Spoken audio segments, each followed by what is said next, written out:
Hello guys, welcome to our channel. నేను మీ anchor Teja. ప్రస్తుతం మనతో పాటు సీనియర్ జర్నలిస్ట్ ఇమ్మంది రామారావు గారు ఉన్నారు. నమస్తే సార్. నమస్తే. సో బడ్జెట్ సమావేశాలు మొత్తం కూడా ముగిశాయి కేంద్రానికి సంబంధించి. అండ్ మన ఆంధ్రప్రదేశ్కి దాదాపు 15,000 కోట్లు ఇస్తున్నారనే వార్త బయటకు రావడం జరిగింది, ముఖ్యంగా మన అమరావతి డెవలప్మెంట్కి సంబంధించి. సో అంటే చాలామంది కూడా కన్ఫ్యూజ్ అవుతున్నారు. అంటే ఈ 15,000 కోట్లు కేంద్రం మనకి డెవలప్మెంట్ కోసం డైరెక్ట్గా ఇచ్చిందా, లేకపోతే అప్పుగా ఇచ్చిందా? సో ఒక కన్ఫ్యూజన్లో ఉన్నారన్నమాట. సో దాని గురించి ఇక్కడ అమరావతి డెవలప్మెంట్ గురించి చెప్పుకునే ముందు అమరావతి రాజధానిగా శంకుస్థాపన చేసిన వ్యక్తి మోదీ గారు. ఒక బాండింగ్ ఉంటుంది ఆయనకి. తర్వాత అమరావతి డెవలప్మెంట్ అన్నది ఎందుకు ఆగిపోయిందో తెలుసు అందరికీ. 3 రాజధానులు పెట్టుకుందాం, అమరావతి, కర్నూలు, విశాఖపట్నం ఎగ్జిక్యూటివ్ రాజధానిగా పెట్టుకుందామన్నారు. చివరి క్షణం వరకు ఆ ఎగ్జిక్యూటివ్ రాజధాని 3 రాజధానిలో ఏమీ తెలియదు. ఈ మధ్యలో చాలా కోర్టుల్లో ముట్టికాయలు వేయడం జరిగింది వైసీపీ పార్టీకి. అయితే ఇప్పుడు ఎప్పుడూ లేని ప్రేమ మన ఆంధ్ర మీద ఎందుకు వచ్చిందంటే దానికి కారణాలు చెప్తాను. మొట్టమొదటిది ఆయన శంకుస్థాపనలో ప్రతిష్ఠ చేశారు కనుక ఒకటి. 2, మోదీ ప్రభుత్వం నిలబడానికి ట్రంప్ కారులా ఇక్కడ పవన్ కళ్యాణ్ కానీ, ఒకవేళ మన చంద్రబాబు నాయుడు కానీ ట్రంప్ కారులా హెల్ప్ చేశారు. అలాగే మోడీ ప్రభుత్వంలో బీజేపీ పార్టీకి అంతకుముందు ఎప్పుడు కూడా ఆంధ్రదేశంలో 1 సీటు మించి లేదు, ఎంపీ సీటు. ఈరోజు 6 సీట్లకి ఎదిగింది. అందువల్ల ఇవన్నీ వాళ్ళకి కొంచెం హ్యాపీగా ఫీల్ అయిన సందర్భాలు. చివరి మాజీ ముఖ్యమంత్రి ఎవరైతే ఉన్నారో వాళ్ళు అమరావతి గురించి కానీ, అమరావతి ప్రస్తావనే లేదు. ఇక్కడ పోలవరం గురించి మాట్లాడుతున్నప్పుడు మొదట్లో 14,000 కోట్లు ఎంతో ఇచ్చారు. దాన్ని దారి మళ్లించి ఆయన తాలూకు తాత్కాలిక వాగ్దానాలు ఏమో నెరవేర్చుకున్నారు. ఒక పోలవరం ప్రాజెక్ట్కే 14,000 కోట్ల. అంతే కదా. అదే అంటే పంతకు మించి మేము ఇవ్వలేమంటున్నారు వాళ్ళు. అంటే వాళ్ళు 14,000 కోట్ల రూపాయలు ఖర్చు పెట్టినట్టు చూపించారు. ఎవరు? వైసీపీ పార్టీ వాళ్ళు. ఇప్పుడు అనిల్ కుమార్ యాదవ్ లాంటి వాడికి మాట్లాడే మాటలు ఏమీ లేవు కనుక యాక్ట్ చేశాడు. అంబటి రాంబాబు ఎంత మంచి మాట చెప్పాడంటే, పోలవరం ప్రాజెక్టు ఇక ముందు ఎవరు పూర్తి చేయలేరు, ఎందుకంటే పూర్తి చేయలేరని చెప్పిన మొదటి వ్యక్తిని నేను, కనుక పోలవరం గురించి మర్చిపోండి అని చెప్పేసి ఈ ప్రబుద్ధుడు చెప్పాడు. అంటే ఇలాగున్న పరిస్థితుల్లో అమరావతి ప్రస్తావన ముగిసిపోయింది. ఈ కూటమి ప్రభుత్వం వచ్చిన తర్వాత చంద్రబాబు నాయుడు మొట్టమొదటిసారిగా మచిలీపట్నంలో అంటే భారతీయ ఆయిల్ రిఫైనరీ ప్రాజెక్టు పెట్టాడు. దానికి 60,000 కోట్ల రూపాయలు అప్పు అవుతుంది. ఈ 60,000 కోట్ల రూపాయలకి బాధ్యత ఎవరిదంటే కేంద్ర ప్రభుత్వమే ఇస్తుంది. ఇక్కడ షేర్ ప్రకారంగా రాష్ట్ర ప్రభుత్వంలో ఏదైనా ఉంటే అది ఇస్తుంది అన్నమాట. వాళ్ళు వెంటనే మొత్తం డబ్బంతా ఇచ్చారు. దాని ముందు వీళ్ళిద్దరికి మధ్య ఈ భారత్ ఆయిల్ ప్రాజెక్ట్ రిఫైనరీ ప్రాజెక్ట్కి మన స్టేట్ గవర్నమెంట్కి ఒక అండర్స్టాండింగ్ వచ్చిన తర్వాత they will look into their file. అది ఇకపోయినట్టయితే ఇండియా మన ఆంధ్రప్రదేశ్లోనే ఇంటర్నేషనల్ ఎయిర్పోర్ట్ ఎస్టాబ్లిష్ చేశారు. దాన్ని జిఎంఆర్కి ఇచ్చారు. అది దానికి కూడా మన తాలూకు విమానయాన శాఖ మంత్రి 2 సంవత్సరాలలోగా పూర్తవుతుంది చెప్పాడన్నమాట. అప్పుడు విశాఖపట్నంలో ఎయిర్పోర్ట్ ఉండదు, కేవలం భోగాపురంలోనే ఎయిర్పోర్ట్ ఉంది. ఎయిర్పోర్ట్ ప్రకటించగానే భోగాపురం పరిసర ప్రాంతాలంతా బంగారం అయిపోయింది. దాన్ని డిపెండ్ అయ్యి చాలామంది వాళ్ళ బతుకులు మారిపోయాయి అన్నమాట. అంటే మామూలుగా 1 ఎకరం పొలం ఉన్నోడు 10 కోట్లు ఈరోజు అలాగైంది. ఇకపోయినట్టయితే 3వ విషయం చెప్తాను. తర్వాత శ్రీకాకుళం కూడా ఒక ఎయిర్పోర్ట్ కావాలి. ఆ ఎయిర్పోర్ట్ ఉండవలసినటువంటి ఆవశ్యకత ఉందని ఒక ఎయిర్పోర్టు రామ్మోహన్ నాయుడే అక్కడ ఎస్టాబ్లిష్ చేసేందుకు గవర్నమెంట్ దగ్గర నుంచి శాంక్షన్ తీసుకున్నాడు. తర్వాత వీళ్ళందరూ కూడా చంద్రబాబు నాయుడు ఏమీ చేయలేకపోయాడు. పుట్టిన జన్మస్థలం కుప్పం కనుక్కునేసరికి రేపొద్దున చంద్రబాబు నాయుడు కుప్పంలో ఒక ఎయిర్పోర్ట్ పెట్టి ఓవర్సీస్ మార్కెట్ ఒకటి పెంపొందించేలాగా చేస్తున్నారు. ఇదే బడ్జెట్లో అంతకుముందు ఎప్పుడో చంద్రబాబు నాయుడు చెప్పాడు, విశాఖ టు చెన్నై క్యారిడర్ దాన్ని ఒకటి ఓకే చేశారు. Visakhapatnam to Chennai corridor, Hyderabad to Bengaluru corridor, అంటే తెలంగాణకు కూడా ఏదో వస్తు కల్పించారు. తర్వాత ఇంకేం చేశారంటే మిగతా అమరావతి నిర్మాణం అంతా కూడా దానికి 15,000 కోట్లు కేటాయించారు. తర్వాత ఏం చెప్పిందో శ్రద్ధగా మీరు వినలేదు. తెలుగులో మాట్లాడుతాడు ఏం చెప్పిందంటే మేము కూర్చుంటాం చర్చించుకున్న తర్వాత, అంటే మ్యాక్సిమం వాళ్ళు అలొకేట్ చేయగలిగినటువంటి అమౌంట్ అంటే ఇంత, ఏ పర్సంటేజ్ రేషియో ఏమిటి అన్నది వాళ్ళు కూర్చొని చర్చించుకొని చేస్తారు.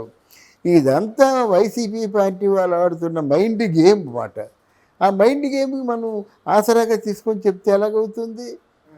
దీనికి మినిట్స్ ప్రోగ్రాం ఉంటుంది కదండి. కేంద్ర ప్రభుత్వం ఇలాగ పార్లమెంట్లో కూర్చొని చెప్పిన దానికి ఏ నిమిషంలో ఏం చెప్పారో రికార్డెడ్ మినిట్స్ ప్రోగ్రాం ఉంటుంది. దాన్ని తప్పించుకొని ఎలాగెళ్తారు? ఒకటి, ఇంతకు మించి చంద్రబాబు నాయుడుతో పాటు ఉంటున్నటువంటి మంచి పవర్ఫుల్ యంగ్ మ్యాన్ మోదీకి ఒక లెటర్ రాశాడు. నేను నా జీవితంలో ఎవరిని ఏమి అడగలేదు, నేను మిమ్మల్ని ప్రార్థించేది ఏమిటంటే ఆంధ్రప్రదేశ్ పూర్తిగా వెనకబడిపోయింది, యూఎన్ అంటే శిథిలమైపోయే పరిస్థితి వచ్చింది కనుక మీరు దయచేసి 1,00,000 కోట్లు అలొకేట్ చేయండి అని లెటర్, ఓపెన్ లెటర్, అందరికీ తెలిసిన లెటరే ఆయన రాశాడనమాట.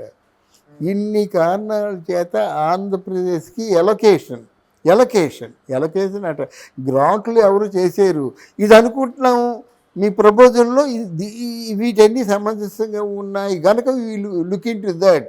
ఎవరికి ఎప్పుడు ఎంత ఇస్తారో, ఎలా ఇస్తారో, వాళ్ళ పర్సంటేజ్ ఏమిటో, రేషియో ఏమిటో అనేది తదుపరి వాళ్ళ తాలూకు అక్కడ ముఖ్యమంత్రి గారు, ఇక్కడ ఆర్థిక సంస్థ ఉంటుంది, రెవెన్యూ మినిస్టర్, వీళ్ళందరూ మాట్లాడుకొని రాక పోక ఇవన్నీ ఆలోచించుకుంటారు అన్నమాట.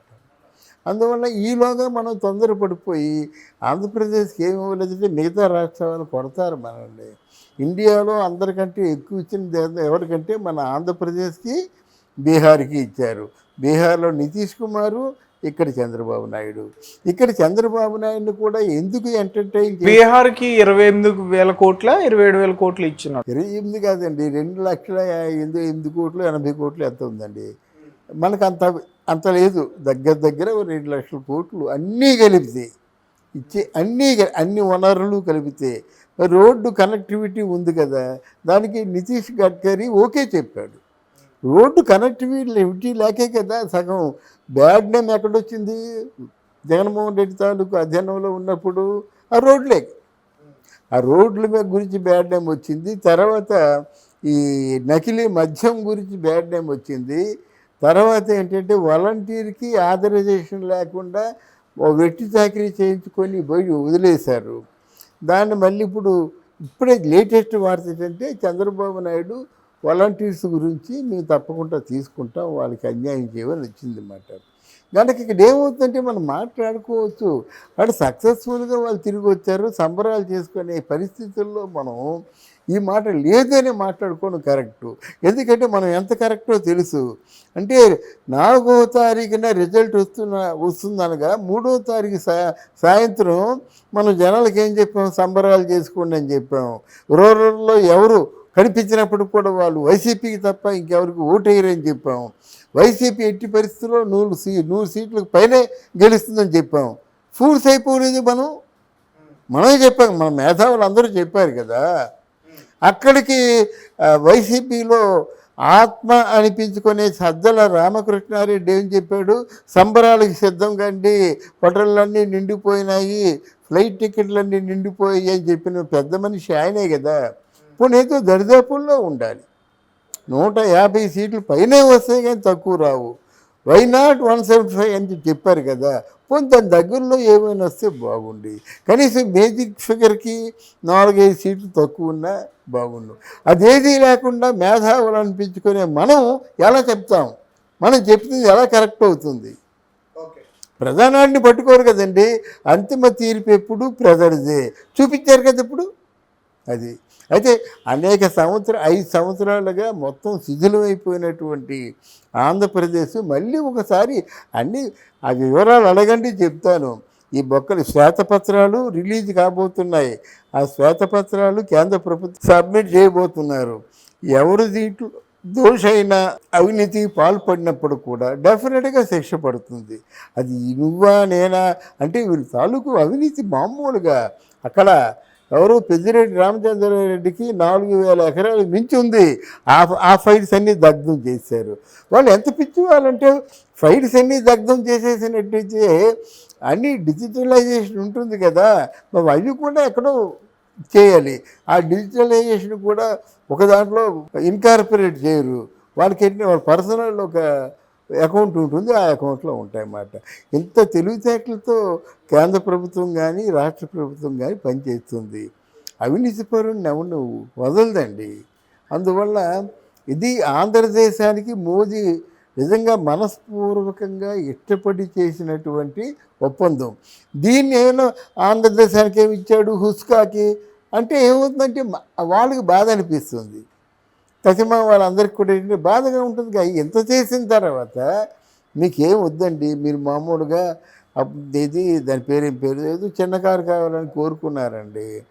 ఏదో చిన్న కారు ఒక సైకిల్ లేదా ₹1,00,000 స్కూటర్ కావాలని కోరుకున్నారండి. వెంటనే BMW ఏదో ఇచ్చేసి నీకు ఇస్తే ఎలాగుంటుంది మీకు? ఇచ్చిన తర్వాత ఏమి ఇచ్చాడు? ఆఫ్టర్ ఆల్ ఏదో కష్టపడ్డాడు కనుక ఇచ్చాడు, ఊరికే ఇచ్చాడా అంటే అది తీసుకున్నోడికి బాధగా ఉంటుంది, ఇచ్చినోడికి బాధగా ఉంటుంది. ఎవరేమనుకున్నప్పుడు కూడా ఆంధ్రదేశానికి చాలా ఫేవర్ చూపించారు. దానికి అనేకమైన కారణాలు ఉంటాయి. రేపు పొద్దున్న సెంట్రల్లో చంద్రబాబు నాయుడు చక్రం తిప్పే కారణం ఒకటి, అలాగే వాళ్ళకి గుడ్ లుక్స్లో పవన్ కళ్యాణ్ చాలా ఫెరోషియస్గా ఉండడం కారణం కావచ్చు.